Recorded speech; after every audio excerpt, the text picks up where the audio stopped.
Study reports state legislators proposed record 306 bills targeting trans people.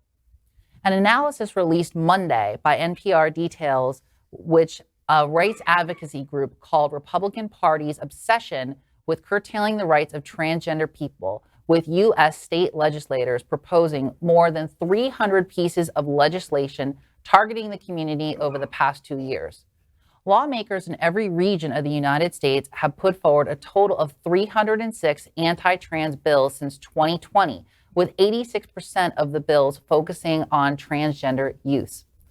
15% of the bills have become law, including total bans on gender-affirming health care for transgender youth in Alabama and Arkansas, bans on students using bathrooms and locker rooms that correspond to their gender rather than sex assigned at birth in Tennessee, Alabama, and Oklahoma, and similar restrictions for school sports teams in at least 19 states. Some of the proposals are based on and threaten to perpetuate misinformation about transgender people, including a Tennessee law that bars medical professionals from providing hormone treatments to prepubescent children. NPR's reports reveals that trans people, youth especially, continue to be under attack. Representative Pramila Jayapal noted that the Equality Act, which would prohibit discrimination based on sex, sexual orientation, and gender identity, has passed in the U.S. House, but is yet to pass in the Senate due to the legislative filibuster, which effectively requires 60 votes for bills to pass instead of a simple majority. So, when talking about this, first of all, I think it's horrible. But I think the main thing for me, especially as a mental health physician, I'm here to advocate on mental health.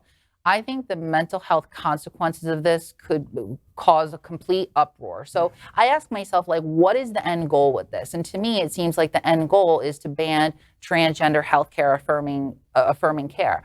And one thing I want to bring up, I think that these people should read about mental health. It's very real. A study that I wrote about for ABC News about a year or two ago had a large pool of transgender people, and they followed them for a long period of time of different levels of access to care. One group had 0, one group had hormones, and one group had access to surgery and hormones.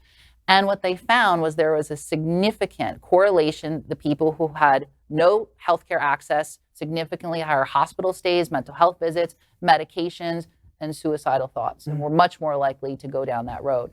And it was correspondent. The second group, hormones, they did better, but the best group by far were the people that had access to care. And this was a large representative study. So I think that when I see something like this, unfortunately, I think that if trans people don't have access to care, I can say myself included, that mental health consequences are going to be astronomical. Mm-hmm. And just the numbers, what was it, 300 and something bills? I mean, it's just crazy.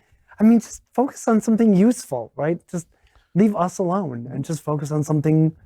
Braylon, from the standpoint of your representation of trans inclusive, why do you think we're seeing this trend?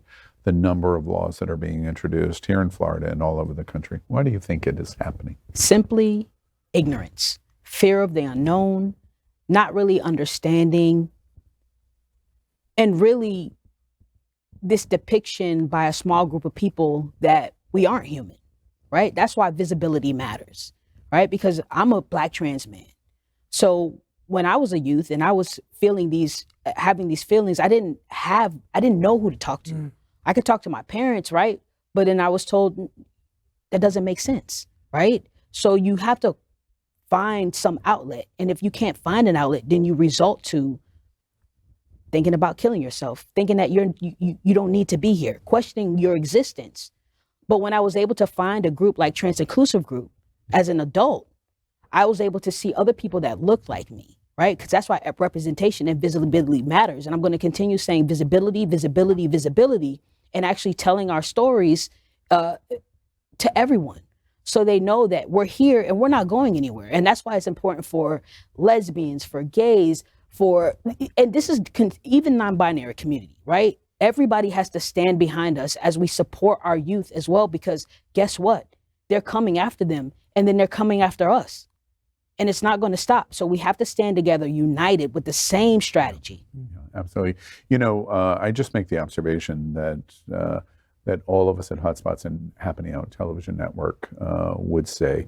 We are definitely trying to make a commitment to increased visibility of the diversity in our community. Well, we're all creatures. I'm a creature of Wilton Drive, which can be a very white, privileged gay man location.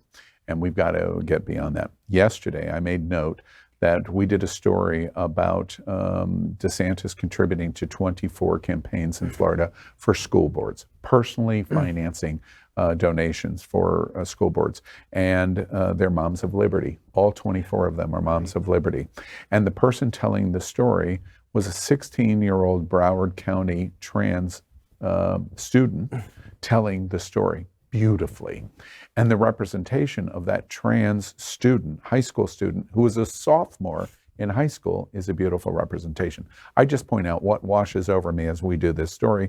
We have a psychiatrist sitting at the table who is a trans woman.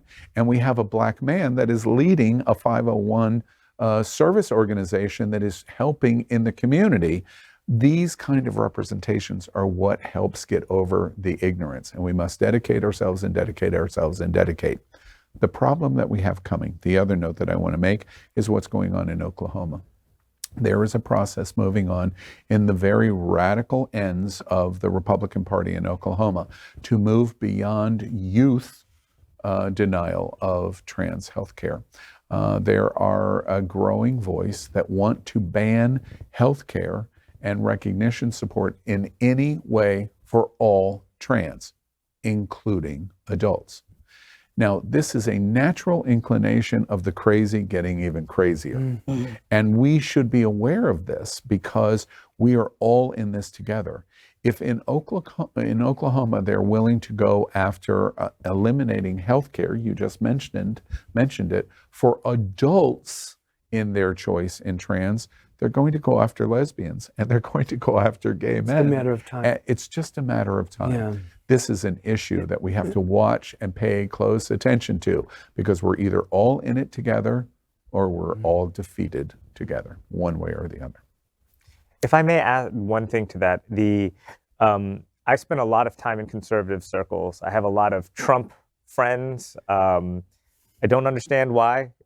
I mean, I understand, but they have their reasons. But what I want to say is that the government officials that are making these decisions are not representative of the people, because even these people who are Trump supporters that I know, they don't care about trans people having rights. They don't care about any of this stuff really, as long as their taxes are a certain way, and they don't care about it. It's the people that are in government that are ruling in ways that are not representative of us. So this is why I think what you said was really important about increased visibility. And I completely agree that people don't know what they understand and then they're going to shy away from it. Mm-hmm. But again, talking from a healthcare perspective, especially for, our gay, lesbian sisters, what people don't understand is that if you ban the healthcare for them, some of the healthcare procedures, particularly for the different groups in the community, is different, particularly as it pertains to sexual health. So it's even going above and beyond the mental health realm. They can actually have real medical problems because the sexual health is different. Yeah. One good thing I will say, this is a good thing, is that there is increased visibility on medical education in medical schools for the differences in the LGBTQ plus community, but it's not going to be able to be applied if this happens. Right. LGBTQ plus news is vital for our community and for the broader world as a whole. We have enough enemies at Fox News. Tucker, Sean, and Lara are loud. We need passionate allies. Happening Out Television Network, Queer News Tonight, and It's Happening Out are literally out of the closet and into the headlines. Our community needs your support.